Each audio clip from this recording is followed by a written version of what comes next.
मित्रों नमस्कार। इस वीडियो में हम बात करेंगे भारत में क्यों मच रही है अंतर्कलह।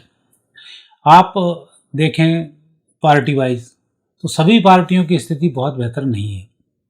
बीजेपी से लोग सिर्फ इसलिए जुड़े हुए हैं क्योंकि अभी हिंदुत्व की एक लहर है और सनातन की एक एकता की बात है, इसलिए लोग बीजेपी को झेल रहे हैं। बीजेपी को लोग वोट नहीं दे रहे हैं चूँकि एक भारत का सबसे बड़ा दल वो मोदी विरोध करते करते कब राष्ट्र विरोधी हो गया ये उन्हें पता ही नहीं है। आतंकवादी बनेंगे तो उनको चादर चढ़ाने जाएंगे, आतंकवादियों को सपोर्ट करेंगे, आतंकवादियों को जी करके बोलेंगे, भारत से कोई व्यक्ति अराजकता फैलाएगा उसकी तरफ जाएंगे। मतलब भारत के सनातन के जो लोग हैं, सनातन की संवेदनाएं हैं, उनसे भी उनका कोई लेना देना नहीं रहता। और ऐसे करते करते अपने स्टेटमेंट भी टांग देना शुरू कर देंगे, हिंदू है, हिंसक होता है। ये जो बातें हैं ये बातें आज से इसका लेना देना नहीं है। यदि भारत की कुंडली देखें तो भारत की कुंडली यही स्थिति बन रही है। लोगों ने सोचा था कि बीजेपी आएगी तो एक सनातन की बात होगी, सनातन के लोगों की सुनवाई होगी, कोई सुनवाई नहीं होती। आज आप जिस प्रदेश में, जो बीजेपी शासित प्रदेश है, वहाँ की यदि आप स्थिति देख रहे होंगे, जबरदस्त भ्रष्टाचार है। कुछ खबरें मध्य प्रदेश के यहाँ भी आई थी कि हजारों बीघा जमीन, कई सैकड़ों में लोगों ने अपने अपने नाम करवाई हुई हैं। लगातार प्रशासनिक उसका भी दबदबा चल रहा है, उटपटांग तरीके से। लूटपाट तो हर जगह मची हुई है। नगर निगम के आप टैक्स जमा करने जाओ तो उसमें आपको रिश्वत देनी पड़ रही है। तो ये कोई बीजेपी का बहुत अच्छा चरित्र थोड़ी है जिसको सोचकर लोगों ने इनको वोट दिया था। लोगों ने संघों को देखा, संघ के चरित्र को देखा, फिर उनकी तैयारियों को देखा, उसको देख के लोग बीजेपी की तरफ आना शुरू हुए। और बीजेपी की हरकत तो कांग्रेस से भी ज़्यादा घटिया हो गई। लेकिन मजबूरी कि यदि हम कांग्रेस को देखते हैं या पहले विपक्षियों को देखते हैं तो वो तो आतंकियों के साथ खड़े हुए सीधे सीधे। 370 कश्मीर की धारा हटाने की स्थिति उनकी खराब। बाद में तो स्टेटमेंट आने लग गए थे आतंकवाद एक समस्या बन चुका है, उसका कोई हल नहीं है। मतलब इस देश को पूरा गुलाम बनाने की तैयारी थी। तो ऐसा क्यों हो रहा था? भारत की कुंडली है, भारत की कुंडली में वृषभ लग्न और लग्न स्थान से तीसरे स्थान पर जो ग्रहों का योग बना हुआ है वो पंचग्रही योग ये संकेत देता है कि यहाँ पर भाइयों का विवाद लगातार चलेगा। और दूसरा कुटुंब स्थान पर मंगल है। जब कांग्रेस सत्ता में हुआ करती थी तब सारी विपक्षी पार्टियां एक होकर और सीधे सीधे कांग्रेस के साथ हो जाती थी। तो कुल मिलाकर कांग्रेस का एक बड़ा गठबंधन था। नहीं होता तो जो आज बीजेपी कर रही है वो कांग्रेस भी करती थी। ये ईडी वगैरह इस समय थी, उस समय इनकम टैक्स, सेल टैक्स हुआ करते थे, सीबीआई वगैरह हुआ करती थी, वो भी ऐसी काम करते थे। कोई बीजेपी का रिश्ता यदि विधायक जीता और उसके सपोर्ट करने वाले लोग हैं तो कांग्रेस की सरकार आती सबसे पहले सपोर्टरों के, रिश्तेदारों के ट्रांसफ़र बहुत दूर दूर कर दिए थे। मतलब अपने अपने जो राज्य हैं उनके अंतिम छोर पर कर दिया करते थे। नाना प्रकार की प्रताड़ना मिलते थे, घर को तुड़वाने काम तो वो भी कर देते थे। तो कोई ये बीजेपी नया यहाँ पर नहीं कर रही है क्योंकि भारत की कुंडली में ही ऐसे योग है कि यहाँ की जनता को तो घिसना पिटना ही लिखा हुआ है।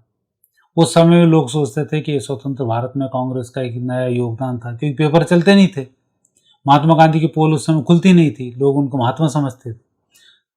चाचा नेहरू को बहुत बड़ा चाचा समझते थे और ओरिजिनल चाचा तो यही है। तो ये सब जो बातें हैं ये बातें भारत की कुंडली से मैच करती हैं। और अभी जो मंगल का समय चल रहा है, विशेष रूप से मंगल की महादशा चल रही है, ये महादशा 2025 से लेकर 2032 तक है। तो अभी यहाँ पर आप देख रहे होंगे लगातार बीजेपी में सब पार्टियां एक एक करके मिलती जा रही हैं और कुनबा बढ़ता जा रहा है। कारण है कि कौन ईडी सीबीआई इनसे उलझे और अपनी बनी बनाई संपत्ति को नष्ट कराए, तो वहाँ जुड़ना शुरू हो गए। अब इन सब बातों के पीछे सबसे बड़ी स्थिति तो ये बनती है कि यहाँ के देश के लोगों का क्या हो रहा है। सारी कागजी कार्रवाई चलती चली जा रही है, सारी स्थिति बिगड़ती जा रही है। और विपक्ष है कि जिसके भरोसे यदि कोई व्यक्ति बैठता है तो वो भी कहीं ना कहीं से दलदल में घुसा नजर आ रहा है। एक विपक्ष की सबसे अच्छी ड्यूटी बनती है कि जो भी स्थिति नेगेटिव हो रही है उसको पटल पर उठाए। भ्रष्टाचार की बात विपक्ष को नहीं करना चाहिए क्योंकि जब विपक्ष खुद पक्ष में था तब भ्रष्टाचार सब लोगों ने देखा है। बिजली, पानी, सड़क, गरीबी हटाओ, वो गरीबी हटा दी उन्होंने। तो ये सब घटनाएं तो लोगों के साथ घट चुकी हैं। अब उनकी बात करोगे तो ये वापस पुराने पन्ने लेके आ ही जाते हैं। संसद में जरा सी बात आई, महिलाओं के पक्ष का बिल आया तो तत्काल कांग्रेस ने विरोध कर दिया और उन्होंने 25 चिल्ला के खड़ी कर दी कि तुम्हारे पूर्वजों का ही किया धरा है, तो वहां तो मात खा जाओगे। अब दीन ईमान के साथ राष्ट्रीय हित को अपनाओ, देश को कैसे बढ़ाया जा सकता है। हिंदू हिंसक होता है बोलिए भूल जाओ, आप आतंकवादी आतंकवादी होता है, आप उस पे आओ, सत्य की तरफ आओगे तो आप विजय को प्राप्त कर पाओगे।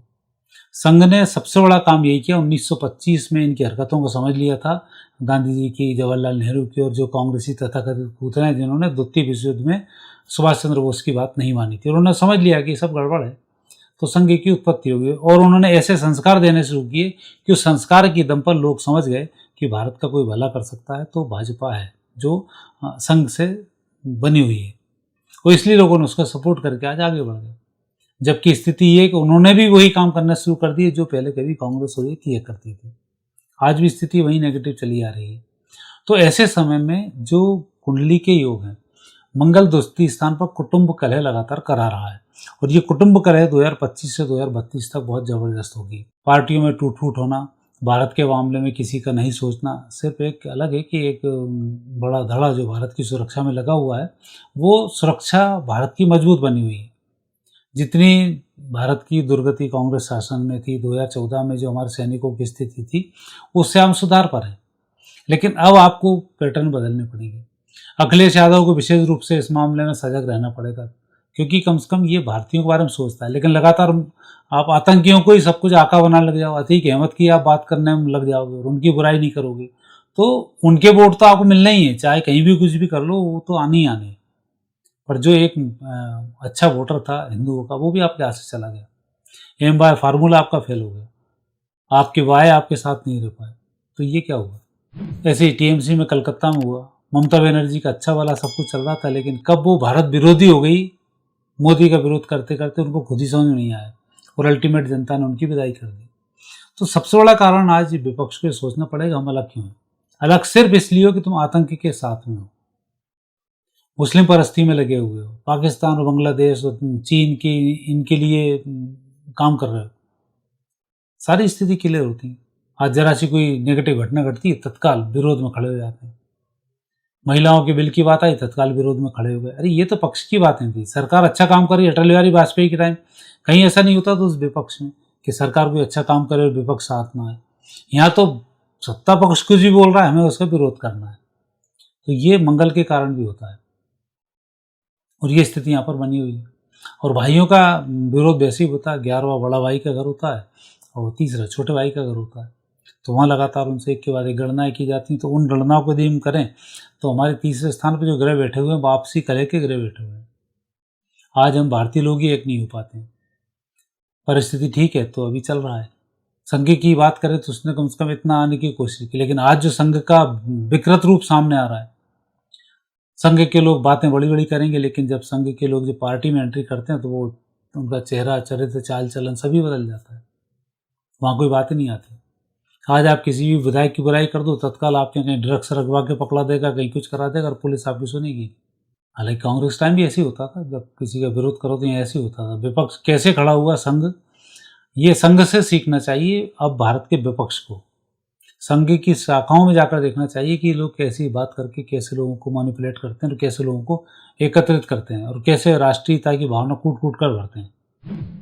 तो वहाँ आप जाओगे तो आपको मालूम पड़ेगा संघ एक ऐसा है कि आपको जुड़ने के बाद आप में राष्ट्रीयता की भावना आई, और फिर आप इनका विरोध करोगे तो आप सब कुछ सही कर पाओगे। विपक्ष का विरोध, पक्ष का विरोध, ये इन विरोधों में राष्ट्रीयता कहीं गायब नहीं होनी चाहिए। अरविंद केजरीवाल ने एक ऐसा खूंटा खड़ा कर दिया कि आदमी अब सज्जनता पर विश्वास करना भूल गया। उसको लेकर आए, 3 बार उसकी सरकार बनाई, लेकिन तीनों बार मोदी मोदी करके और खुद के बड़े बड़े आलीशान महल बना लिए। कहीं बोलता था गाड़ी भी नहीं लूँगा, कहीं बोलता था मकान भी नहीं लूँगा। तो ये क्या चेहरा है? मतलब उसने एक और ऐसे अंतिम ताबूत में कील ठोकी विपक्ष की, क्या विपक्ष एक ही नहीं हो पा रहा है। तो थोड़े से त्याग और तपस्या की अब आवश्यकता पड़ेगी, क्योंकि आने वाले समय में इस देश को राहु की माधा से चलने वाली है, सनातन का बोलबाला होने वाला है। और जिन आतंकवादियों का तुम सपोर्ट विपक्ष के लोग अभी कर रहे हो, ये एक आतंकी आपको नहीं मिलने वाला, एक आतंकी देश आपको 2030 में नहीं मिलने वाला। कोई आतंकी 2030 में नहीं रहेगा, ये बिल्कुल गारंटेड है। भारत की कुंडली और विश्व की कुंडली ये संकेत दे रही है। आने वाले समय में सनातन से संबंधित जो भी मर्यादाएं, उनका पालन करते हुए पूरी दुनिया चलेगी, ना कि किसी अन्य जिस तरीके से धर्म वगैरह चल रहे हैं सब नष्ट हो जाएंगे। सत्य सिर्फ बचेगा और वो सनातन के साथ होगा। सनातन भी ये वाला नहीं जिनकी बातें ये लोग करते हैं, सनातन वो सनातन जो विराट सनातन है, जो वेदों से उपजा हुआ है, वो सनातन की बात। अभी भी विपक्ष के लोगों को वेद, गीता, रामायण इनका पाठ करना चाहिए। इनमें क्या लिखा हुआ है, वही सनातन आने वाले समय में आने वाला है। आपको पता होना चाहिए कि जब भारत में गुलामी आई थी तब 4 गीताएं लिखी गई थी।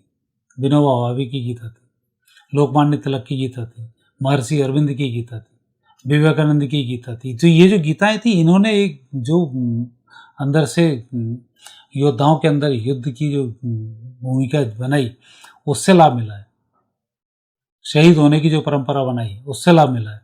भारत को जो आज़ादी ऐसी थोड़ी मिल गई कि आए और चरखा चला दिया और उन्हें घुमा दिया और घूम कर आज़ादी निकल आई धागे की तरह। हरका चरखा ये तो सब एक नाटक थे। वहाँ जिन लोगों ने गोलियां खाई उनसे पूछो, जलियांवाले बाग में जो भुने उनसे पूछो, स्वतंत्रता के साथ लाखों लोग मर गए कलकत्ता में, उनसे पूछो। जिनका सपोर्ट करने के, जिन मारने वालों को सपोर्ट करने महात्मा गांधी खुद ही चले गए थे और उनको जायज़ ठहरा रहे थे उन अपराधियों को। तो उनसे पूछा कैसे स्वतंत्रता पाई जाती है। लाठियाँ खाने का मादा होना चाहिए। तो अभी जो स्थिति बन रही है, विपक्ष को आगे बढ़ने के लिए बहुत मेहनत करनी पड़ेगी, क्योंकि सत्ता पक्ष को तो आप कुछ सजेशन नहीं दे सकते, क्योंकि वो सत्ता का एक बार भूत लग जाता है तो खाना पीना और लोगों को उलझाना उनका काम शुरू हो जाता है। तो सत्ता वाले जो कर रहे हैं वो तो जो सत्तासीन करता है वही कर रहे हैं, पर अब आपको इनका सामना कैसे करना है, उसके लिए मैंने आपसे चर्चा की भारत की कुंडली के अनुसार। वो सत्ताधीशों का नशा तो अब इतना ज़बरदस्त हो चुका है कि खुद ही नाली में पड़े हुए पता ही नहीं पड़ रहा है कि कहाँ देश को एक गर्त में ले जा रहे हैं। और एक व्यक्ति के दम पर पूरी पार्टी चल रही है, बाकी कुछ नहीं। चुनाव आते हैं, जो मुख्यमंत्री होता है उसको भगा देते हैं, वो एक नया चेहरा ले आते हैं मोदी, फिर बोल देते हैं इसको वोट दो, फिर नया बिठा देते हैं, फिर वो लूटना शुरू कर देता है। तो ये तो हालत चल रही है। योगी मोदी 3 को हटा दो, खत्म काम बीजेपी का। तो इनको हटाने के लिए आपको प्लानिंग करनी चाहिए, पर प्लानिंग राष्ट्रीयता से होगी। प्लानिंग सोचो कि आप आतंकियों को हम अपना बना लें और हिंदुओं को घरे आते रहें, तो उसकी संभावना नहीं है, क्योंकि आने वाला समय आपको पहचानना होगा किस चीज़ का समय है और कैसे हम उस पर पार पा सकते हैं। उन सब की आपको तैयारी करनी होगी, क्योंकि आने वाले समय में विपक्ष की बहुत आवश्यकता इस देश को है, देश को अच्छा चलाने के लिए। क्योंकि अभी जो सत्ताधीश हैं ये सब अनियंत्रित हो चुके हैं, अब इन पर कोई नियंत्रण वाला भी नहीं है, सब चीज़ें नेगेटिव चल रही हैं। तो विपक्ष से एक उम्मीद है कि आप यदि थोड़ी सी अच्छी राष्ट्रीय हित को रखते हुए मेहनत करेंगे तो निश्चित रूप से राष्ट्र का भला इसमें हो जाएगा। नहीं तो ये गृह योग जो है वो तो कलह कराने के लिए लगे हुए हैं। आने वाला समय मंगल की महादशा में ज़बरदस्त कलह का है। ना सत्ता पार्टी वाले एक हैं, ना विपक्ष एक है, सब बिखरे हुए हैं। सिर्फ लोभ लालच में सत्ता वाले एक हैं। लोभ उसमें से हटा दो तो सारी ये बिखर ताश के पत्तों की तरह बिखर जाएंगे। तो ये स्थिति अभी यहाँ पर बनी हुई है।